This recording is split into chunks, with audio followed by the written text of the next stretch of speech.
Assalamualaikum and hello everyone, welcome back to my channel. If you're brand new, don't forget to click on the subscribe button below. So, as promised, I would like to share about a book that I was reading, and I didn't want to write a post as it will be too lengthy, so I wanted to make a video instead. So, the book that I wanted to share is this one. So, The Telomere Effect by Dr. Elizabeth Blackburn and also Dr. Eliza Appel. I've actually finished this quite a while, I think last month, but the thing is just got too crazy for me to record this video for you, so I've only got the chance to do it right now. And I was very fortunate to have met Professor Blackburn at a Telomere and Telomerase conference in 2017 in Cold Spring Harbor. So I was so starstruck that I was fangirling all the time. She was sitting in front in the auditorium, and as it was my first conference and it was the first time I was presenting my work, I didn't have the courage to talk to any of the big names like in my field, like Titia de Lange, who discovered the Sheltron, Jan Kolzade, and many more. So Professor Blackburn won a Nobel Prize for her discovery for the telomere sequence. Now, before I go too far, let me first explain what is the telomere. So the telomere is the end point of our chromosome. If you can imagine your shoelace, the capping of your shoelace is like the telomere. It helps to protect your shoelace from unwinding, similar to the function of the telomere towards the chromosome. So it makes sure our DNA is always intact. Now, we know that our DNA consists of amino acids, the T, A, C, and the G. So they always work in pairs, like a buddy system, where T will always be paired with G, T will always be paired with A, G will always be paired with C. So the telomere, as found by Professor Blackburn, consists of the TTAGGG repeats. So the only difference between individuals like you and me is the length of the telomere of the repeats. So now this is another important finding, where the telomere length was later found to be associated with aging. A short telomere was found to contribute to premature aging syndrome. So this is the bread and butter of this book. So this book talks about, the Telomere Effect talks about how a telomere affects our lives and how our daily lives could also affect our telomere length, which is very interesting. And the first part of the book talks about how stress is associated with our telomere length. Now, studies have found that telomere length was found to be significantly shorter in people who have undergone massive stress. For example, veterans who experience post-traumatic syndrome, as well as mothers who are taking care of children with chronic diseases. Now, the stress that these people experience and have to go through are so massive that it doesn't just alter their psychological well-being, but also their normal physiological function, namely the telomere. The book also discusses how mental health could affect telomere length. Now, those with depression or anxiety would have a significantly shorter telomere compared to those who live a normal and happy life. These shortened telomeres can be seen by early signs of aging, like the graying of the hair, wrinkles, and worst of all, the development of diseases, of chronic diseases such as high blood pressure, heart disease, and even cancer.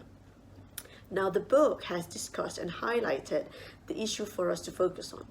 How do we get over it? Could we remedy it?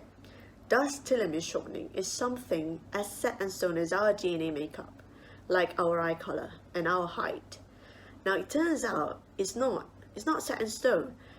It is something that we can control, just like how we can control the amount of insulin produced by our body by reducing our sugar intake. That is how we can control and maintain our telomere length.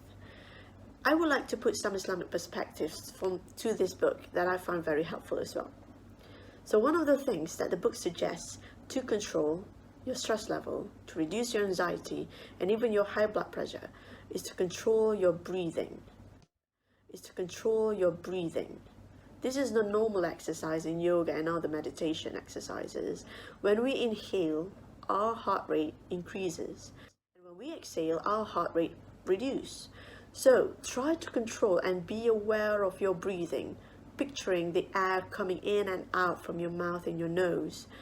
Also try to exhale a little bit longer and slower to reduce your heart rate. So you can try this whenever you like, but one of the best times to do this is right before you go to bed. This is especially helpful for people who has bad sleeping patterns and having their sleep always interrupted. Now in Islam, our Prophet has taught us to pray and remember Allah through Quranic recitation and zikr before going to bed. Now when you do this, your mind will be calm and not think about anything else that makes you anxious. It has also been thought that by rubbing your palms on your face, head and limbs helps to circulate your blood, which will make oxygen transport to your brain better and gives you a calming effect. So another thing to practice before going to bed is to stop looking at electronic devices such as your laptop, handphones at least 30 minutes before. Now this is because these devices actually emits blue light. Blue light keeps our mind aware. It disrupts melatonin production. Now melatonin is a chemical produced by our brain to help us sleep. The production of melatonin can be produced even more when the surrounding is dark. So make sure to turn off all light sources before you go to bed. This will help you to achieve a deep sleep other than, just very conscious sleep that will make you just more tired after you wake up. There are more exercises and suggestions shared in this book as well for you to practice and to help maintain your telomere length. So one of the things, the quote that I shared in Facebook before, mind over matter. If you don't mind, it doesn't matter. So it's all about how you control your thinking, your thoughts, to be aware of your thoughts and to be aware of what you do every day. So not just go with the flow, you have to actually be aware of what you're doing, of your body, now your mind and everything else. So I hope this sharing has been helpful, and I do suggest for you to read this book. This is a very good book.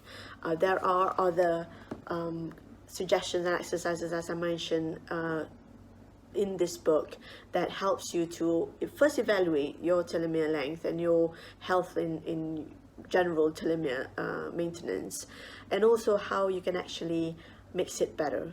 If, for example, you already have a shortened telomeres, or your lifestyle before makes your telomere shortens. And also it does also mention that you can, if you want, have your telomere tested. I'm not sure if Malaysia they have those, but in the UK they do, and in the US they do as well. Companies that checks your telomere length, but I don't know whether this would be helpful or gives an adverse effect, because some people have a bad reaction to bad news if they found out that their telomere is not really well maintained and the length is too short or something like that. So if it benefits you, go right ahead, but for me, just keeps on practicing a good lifestyle and to make your body healthy and to make sure that your telomere length is maintained at a regular length.